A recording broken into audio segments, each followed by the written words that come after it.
ایک بندے نے ایک دفعہ پوچھا جی فرض کا درجہ زیادہ ہے کہ سنت کا؟ تو فرمانے لگے فرض کا۔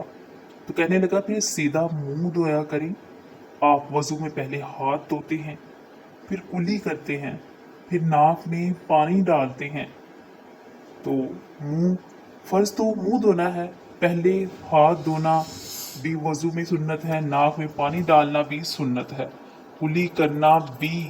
تو آپ نے پہلے 3 سنتیں ادا کی، پھر وضو فرمانے لگے۔ ٹھیک تم نے کہا ہے، پر تمہیں پتہ نہیں نا تمہیں کہ یہ میرے رسول کی سنت کی برکت کتنی ہے۔ شریعت حکم دیتی ہے کہ پانی معتدل ہونا چاہیے وضو کرنے کے لیے، نہ زیادہ ٹھنڈا ہو نہ زیادہ گرم ہو۔ زیادہ گرم ہو تو منہ جل جاتا ہے، اور شریعت حکم دیتی ہے کہ پانی بد ذائقہ نہیں ہونا چاہیے، اور حکم دیتی ہے کہ بدبو والا نہیں ہونا چاہیے۔ فرمایا اس لیے ہمارے پیارے نبی نے کہا پہلے ہمیں 3 سنتیں دی کہ ٹوٹی کے نیچے ہاتھ رکھ کے دیکھ لے پانی زیادہ گرم تو نہیں، اور کہیں منہ نہ جلا لینا۔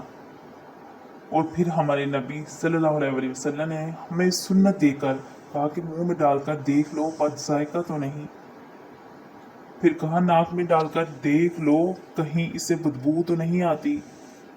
فرمایا مصطفیٰ نے کہا میری 3 سنتیں ادا کر کے اب چہرے پہ پانی ڈال، اب فرض ادا کرنے کا مزہ آئے گا۔